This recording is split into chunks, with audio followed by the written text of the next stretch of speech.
প্রতিদিনের মতো আজও কি কষা মাংসের ঝোল রান্না করব? আর হজমের জন্য জলজিরা দিয়ে লেবুর শরবতটাও কি তৈরি করে রাখবো? বাড়ির রান্নার লোক কৃষ্ণার এমন গলা শুনে দিদিমা তো রেগে পুরো বোম। নিজের ঘর থেকে হন্তদন্ত হয়ে বেরিয়ে এলো বসার ঘরে। তারপর নিজের ঘরের দরজাখানিতে বাইরে দিয়ে ছিট কিনে দিল।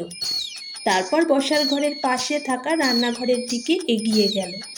এদিকে কৃষ্ণা দিদিমার কোনো উত্তর না পেয়ে আবারও চিৎকার করে বলে উঠল, ও দিদিমা গো, আর কতক্ষণ অপেক্ষা করব? আমার যে সব রান্না হয়ে গেছে, শুধু মাংস বাদে, আর জলজিরা দিয়ে লেবুর শরবত তৈরি বাকি। কথাটি কৃষ্ণা চিৎকার করে বলল, কিন্তু সে খেয়াল করেনি যে তার সুমধুর গলাখানি শুনে দিদিমা আর ঘরে থাকতে পারেনি। মৌমাছির মতো তার সুমধুর গলার টানে রান্নাঘরে তার পিছনে এসে দাঁড়িয়েছে। কতবার বলেছি তোকে যে চিৎকার করবি না, তোর দাদু এই সময় ঘুমোয়।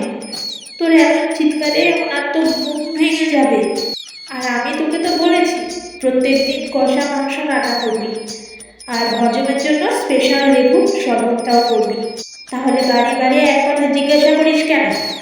দিদিমার নাকি গলায় ঝাঁঝানি খেয়ে কৃষ্ণা একটু চুপ করে গেল।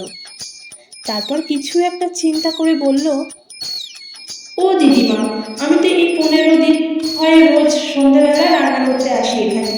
তা দাদুকে তো কখনো দেখিনি ঘরে। দাদুর সঙ্গে আমার পরিচয় করাবে না? আর দাদুর তো রোজ রোজ মাংস খাওয়াও ঠিক নয়। কি করে পরিচয় করাবো বল? সে তো আবার এই সময় ঘুমোয় নিজের ঘরে।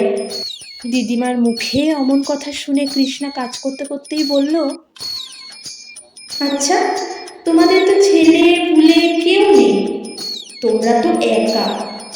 তোমরা দুজন বাইরে তো বের হও না, কি করে এমনভাবে থাকো তোমরা?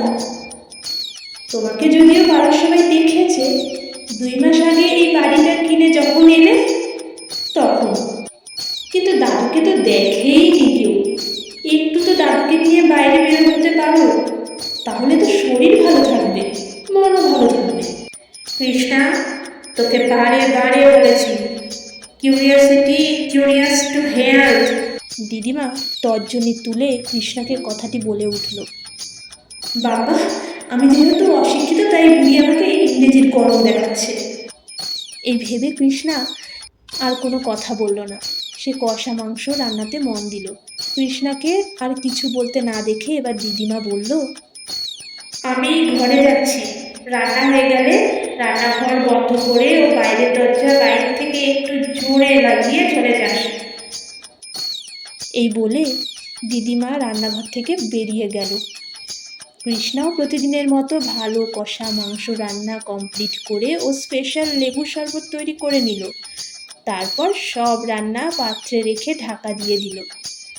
তারপর রান্নাঘর থেকে বেরিয়েই দেখলো দাদুর ঘরের দরজা খোলা। কৃষ্ণা মনে মনে বলল, দরজা খোলা, তার মানে দিদিমাও এই ঘরে নেই। একবার গিয়ে দেখি তো দাদুটি দেখতে কেমন, তার শরীর এখন কেমন আছে। যেমন ভাবনা তেমনই কাজ। কৃষ্ণা এবার ধীর পায়ে এগোলো দাদুর ঘরের দিকে। দাদুর ঘরের বাইরে দাঁড়িয়েই সে ভাবল, ঢুকবো ঘরে, দিদিমা দেখলে যে আবার বোকা দেবে। দিক বোকা। দাদুর দর্শন পেলে আমি নিজেকে ধন্য মনে করব। পাড়ার সকলকে বলতে পারবো যে আমি পেয়েছি দাদুর দর্শন। আমি হলাম তোর থেকে অনেক ভাগ্যবতী। এই বলে সে একগাল হেসে সেই ঘরে প্রবেশ করল। না, দিদিমার দর্শন পেল না সে দেখলো ঘরে জ্বলছে ডিম লাইট। সে দেখলো ঘরে নেই কোনো বিছানা, ঘরে নেই কোনো আসবাবপত্র, শুধু একটি আরাম কেদারা ছাড়া। সে দেখলো কেউ বসে আছে আরাম কেদারাতে। কৃষ্ণা এবার আরাম কেদারার পিছনে এসে দাঁড়ালো। আরাম কেদারা অনবরত নড়েই চলেছে। কৃষ্ণা এবার কিছু না বলে আরাম কেদারার বসে থাকা তাকে দেখার জন্য খুব ধীর পায়েই সেই আরাম কেদারার সামনে এসে দাঁড়ালো। সেই আরাম কেদারার সামনে আসতেই তার চোখ দুটি অক্ষিকোটর থেকে বাইরে বেরিয়ে এলো। তার জিভটিও বাইরে বেরিয়ে এলো। সে গলায় হাত দিয়ে মেঝেতে লুটিয়ে পড়ল। তারপর সে গলায় হাত দিয়েই মেঝেতে গড়াগড়ি খেতে খেতে ফ্যাঁসে কণ্ঠে বলল, আমায় ছেড়ে দাও দাদু, আর এমন হবে না, আর এমন ভাবে বিনা অনুমতিতে আসবো না এখানে। আমায় ছেড়ে দাও দাদু, ক্ষমা করো, খুব কষ্ট হচ্ছে আমার, আমায় ছেড়ে দাও দাদু, দাদু গো। খানিক পরে সেই ঘরে প্রবেশ করলো দিদিমা, হাতে মাংসের বাটি আর স্পেশাল লেবুর শরবত। কৃষ্ণাকে সে আরাম কেদারার সামনে চোখ বড় বড় করে মেঝেতে পড়ে থাকতে দেখে নাকি সুরেই সে বলে উঠল,